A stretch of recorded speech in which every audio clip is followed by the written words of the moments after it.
Heartbreaking news from Japan yesterday as an arson attack left 33 dead. We'll be talking about that and creative minds and how hard it is to let go of your ideas next on Jinkajabo.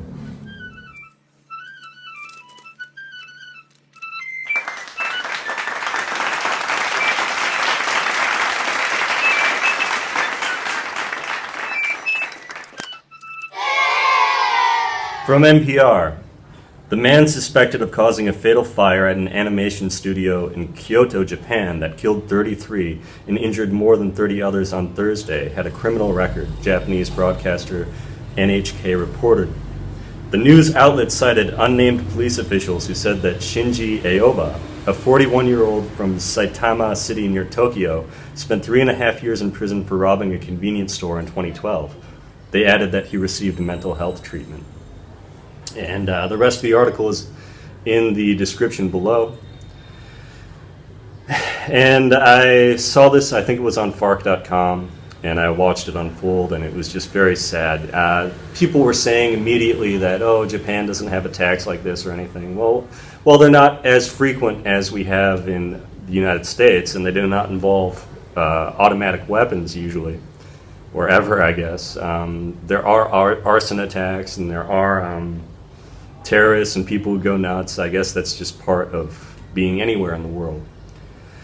The article goes on to say that of the 33 victims, 20 of them were women, and they were trapped in a stairwell as they were trying to escape, and they died from smoke inhalation.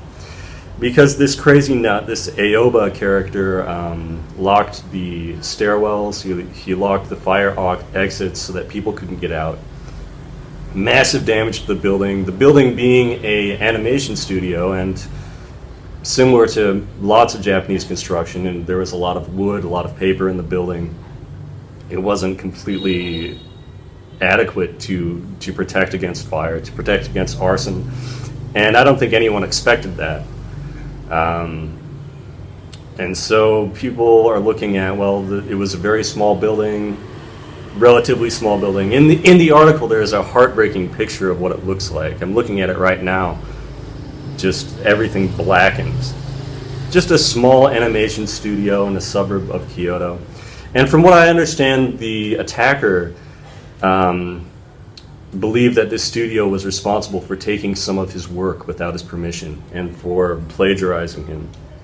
And he just went nuts. And of course, as it also goes on to say, he does have a criminal background from a few years ago.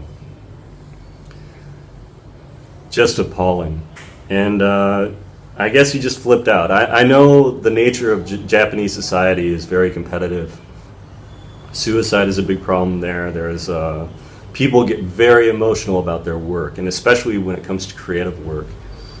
And that's something I wanted to talk about a little as well. I've worked with some creative people. I did some editing recently, and my suggestions were very good, I think, but the client really didn't like having any criticism. She was not used to that. It was her first book, and so we got into a kerfuffle about that, and I eventually just let it go. But the fact is, I'm used to that. I mean, I know what it's like to be criticized, and especially the experience in grad school. I went there thinking I was a great writer, that I was so smart about everything, but then to have everything that I was writing and saying picked apart and shown for what it really was, it really put me in my place. In general, though, I think my attitude towards art is that if you love what you're doing, you should be willing to give it away for free. And if that will leave some mark on society, if long after I'm gone someone reads one of my books or sees one of my videos, that's enough. I don't need compensation for the time being. Nor do I care if anyone plagiarizes my work or copies it or runs away with it. But I guess if you're stuck with financial pressures over that, well, that is a problem. And it is kind of just a bad thing to do, to take someone else's ideas and run away with them and steal them. So I'm not sure to what extent this happened here, how much of it was just his psychosis, or how much of it, the studio actually copied. I'm not sure if plagiarism is such a big problem in Japan. One thing I've noticed with working with Asian students in general from Vietnam and China and Japan is that, back in Wisconsin, I don't know if it was laziness or what, but we had to really continually instruct our students on what it means to plagiarize and how to properly paraphrase and cite something. And so I imagine ideas get stolen quite a bit in Japan, and yeah, I mean, the same thing happens here too, but we're a little more here. I say here, talking about the United States. The same thing happens in the United States as well, but we're more likely to get lawyers involved, to worry about copyright and all that. We're a very litigious society, and so that influences our creative work, certainly. That said, I could imagine this happening in America. I mean, stuff like this happens in America all the time. People shoot each other over parking spaces in America, so I'm not putting down Japan at all. It's just a horrible, horrible situation, and people need to relent, let go of their artwork a little bit. It reminds me of that movie Basquiat, that great David Bowie, not David Bowie, Andy Warhol biopic starring David Bowie. And it has the story of a prince who has everything he wants. He's got gold and everything, but he's not allowed to leave his castle. And so he takes his crown on his head and bangs it against the wall, making a sound, like it made a pretty sound like the sound of a bell, ding, ding, ding, and just in the hopes that someone out there would hear it.